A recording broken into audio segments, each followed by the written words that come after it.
Harley and Mac, thank you both. We'll check back in with you in just a moment. But first, we have learned just a few hours ago that Nancy Reagan's funeral is going to be on Friday at 1 p.m. The former First Lady will lay in repose Wednesday and Thursday. Chris Martinez is at the Ronald Reagan Presidential Library in California, where she will be buried. Flowers and cards pay tribute to Nancy Reagan outside the Ronald Reagan Presidential Library and Museum. The First Lady of the United States, Nancy Davis Reagan. The former First Lady was known as President Reagan's fiercest protector and trusted political advisor. No moment caught their relationship better than when Nancy told her husband how to answer a reporter's question.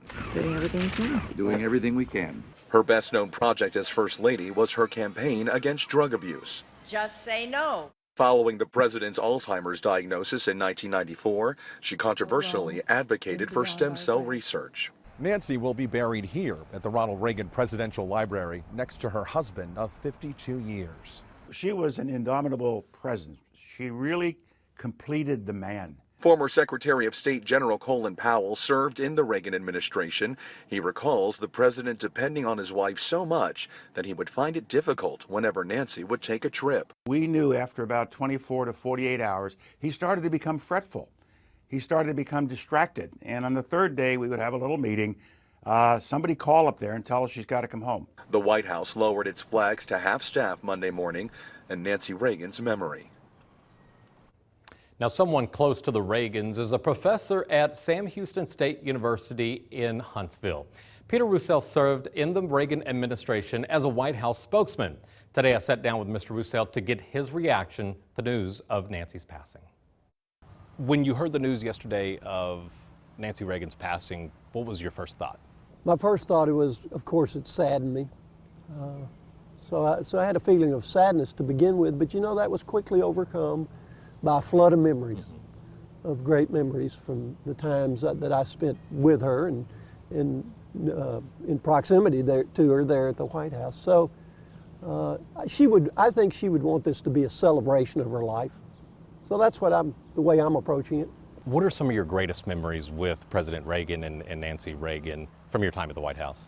She was one of the most dedicated individuals I have ever known. And when I say dedicated, I mean dedicated to this country and dedicated to her husband.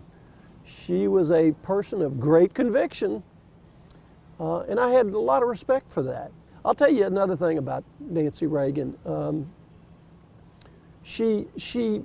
Sometimes I had the weekend duty at Camp David as the press spokesman there when the Reagans were at Camp David. And that's a little more relaxed atmosphere there. Although events in the world don't change, they're still happening and you have to deal with them while you're there. But the physical surroundings are a little more relaxed. And I remember on various occasions, late in the day, she would call over and say, "We're going to watch a movie tonight in our cabin. Would you like to come over and watch a movie with us?" And I remember thinking, that's an awfully nice gesture on her part. They don't need me over there to watch a movie with them. And yet she would do that and ask a few others on the staff. And I just thought that spoke volumes about her. And I'll tell you something, I've never forgotten that. Nancy Reagan's life, her passion, her work, and everything that she left behind, what is it that we can all take away from what she's done for America? That she hopefully did it, and I think she did do it as a classy lady, first of all. And secondly, a lady who believed and was dedicated to the United States of America and to her husband, Ronald Reagan.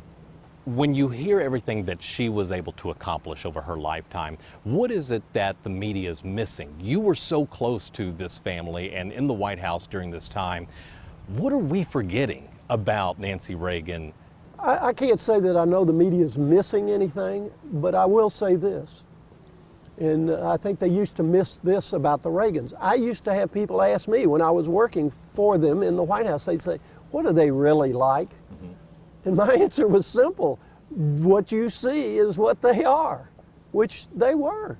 There wasn't some other aspect of them.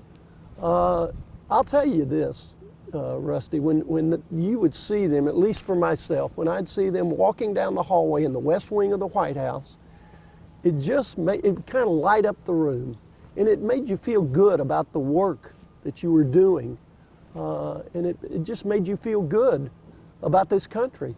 They just had that quality. It's a special quality, and it's a rare thing, I think, when you find people that have that quality, and they had it. They were just like you saw them on camera. There wasn't some change in them, or very down to, I mean, I would have to say two of the nicest people, two of the most genuine people I've ever known. Now, did they have their strong sides? You bet. You bet they did. And when they had a strong view on something, you heard it, but you respected them for that.